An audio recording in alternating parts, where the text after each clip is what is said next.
సొసైటీలో చూసే విషయాలనే స్క్రీన్ మీద ఏం చూస్తాం, కాస్త డిఫరెంట్ గా చూపించండి అబ్బా అని కోరుకుంటున్నారు ఆడియన్స్. వాళ్ళ టేస్ట్ ని గుర్తించారు కాబట్టి అంబియన్స్ ని పీరియాడిక్ కి తగ్గట్లు సెట్ చేస్తున్నారు మేకర్స్. ఇప్పుడు స్టార్ హీరోల సినిమాల్లో చాలా వరకు పీరియాడిక్ సెటప్ లోపే కనిపిస్తున్నాయి. పీరియాడిక్ కాన్సెప్టులు డార్లింగ్ కి కొత్తేం కాదు. అప్పుడెప్పుడో చేసిన బాహుబలి, రాధేశ్యామ్, ఆదిపురుష్ మాత్రమే కాదు, ఇప్పుడు సెట్స్ మీదున్న కల్కి సినిమా కూడా పీరియాడిక్ సెటప్పే.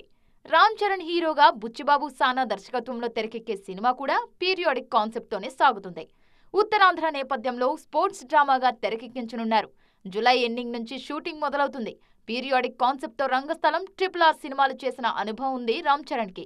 నాని కెరీర్లో చెప్పుకోదగ్గ సినిమాల్లో దసరా ఒకటి. నాని ఇమేజ్ ని మార్చేసిన సినిమా దసరా.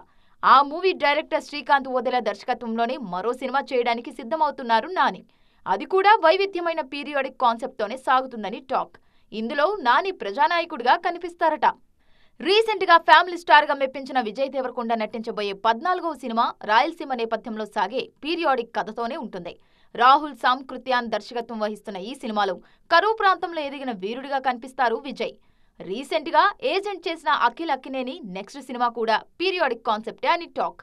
అటు సాయి దుర్గా తేజ్ తదుపరి సినిమా 1940ల నేపథ్యంలో సాగుతుందట. ఎలాగైనా మట్కాతో హిట్ కొట్టాలని ట్రై చేస్తున్నారు వరుణ్ తేజ్. మట్కా కూడా పీరియాడిక్ కాన్సెప్ట్తోనే సాగుతుంది.